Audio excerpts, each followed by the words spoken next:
ये शैतान यहीं से टॉयलेट को लॉक कर देता है। अब टीचर से कंट्रोल ही नहीं किया जाता और उसका नेकर गंदा हो जाता है। फिर क्या था दोस्तों, वो बेचारा जैसे तैसे साइकिल की बैक सीट पर बैठकर वहाँ से निकल जाता है। अब यहाँ जून को दिखाते हैं तो वो पीटर को बताती है, सुनो कल रात लियाम मेरे पास आया और कहने लगा कि उसके कमरे में सेंट आया था। पीटर को दोस्तों यकीन हो जाता है कि लियाम के दिमाग में कोई तो खराबी है, तो वो एक साइकियाट्रिस्ट को बुलाकर लियाम की काउंसलिंग करने लगते हैं। लियाम बताता है कि पहले तो मैंने उसको सेंटा समझा, लेकिन फिर पता चला कि वो तो शैतान है जो नरक से आया है। लियाम के पेरेंट्स को लगता है कि सच में हमारा बेटा पागल हो गया है। इतने में गिबी आ जाता है और कहता है कि आज मुझे ट्रीटमेंट के लिए हॉस्पिटल जाना है और लियाम ने कहा था कि वो मुझे लेकर जाएगा। अचानक दोस्तों शैतान भी वहाँ पर टपक पड़ता है और कहता है कि मैं गिबी का पापा हूँ। वो लियाम के पेरेंट्स से परमिशन लेकर लियाम को वहाँ से लेकर जाता है। असल में शैतान ने उस फेमस सिंगर के म्यूजिक कॉन्सर्ट के लिए टिकट्स लेकर रखे हुए थे ताकि लियाम और एमा वहाँ पर जा सके। लियाम घबराता है लेकिन शैतान कहता है, अरे मैं तुम्हारी भलाई के लिए तो कर रहा हूँ ये। तो अब लियाम और एमा कॉन्सर्ट में पहली रो में बैठे होते हैं और शैतान ने गिबी को लास्ट रो का टिकट दिलवाया होता है। कॉन्सर्ट शुरू होता है और ऑडियंस सिंगर के साथ खूब वाइब कर रहे होते हैं। तभी शैतान अपने पावर को यूज करके उस सिंगर के मुंह से ये कहलवाता है कि आज मैं इतना फेमस सिंगर बन पाया हूँ तो उसका कारण है ये लड़का।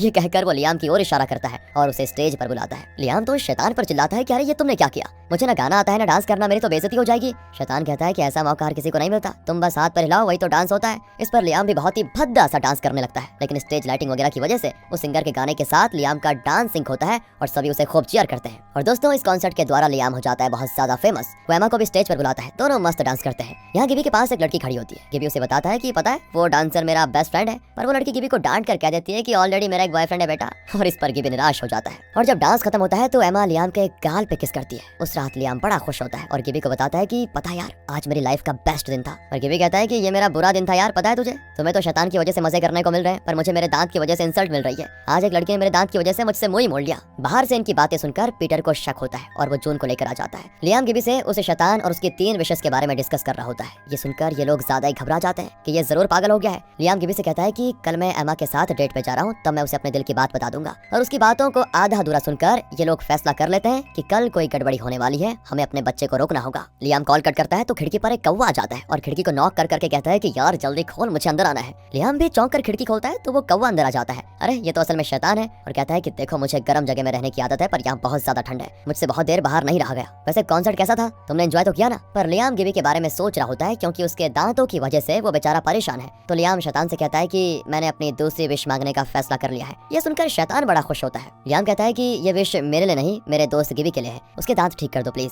अब अगले दिन लियाम गिबी से मिलता है तो उसके दांत बाहर नहीं निकले होते बल्कि नॉर्मल दिखते हैं। लियाम को बड़ी खुशी होती है लेकिन वो अपने दोस्त को नहीं बताता कि उसने शैतान से एक और विश मांगी थी और वो ये थी कि तुम्हारे दांत ठीक हो जाएं। लेकिन वो जानबूझकर ये पूछता है कि यार तुम्हारे दांत ठीक कैसे हुए रातों रात। गिबी भी कहता है कि पता नहीं यार, सुबह उठ के देखा तो चमत्कार हो गया और अब देखो मेरे सभी फ्रेंड्स बनेंगे। ये कहकर गिबी बड़ा खुश होता है। रास्ते में सभी उससे हाथ मिलाते हैं और बात भी करते हैं। उसी शाम दोस्तों लियाम और गिबी एक मेले में जाते हैं जहाँ एमा भी आई होती है। लियाम के पेरेंट्स तो छुप कर उसका पीछा कर रहे होते हैं।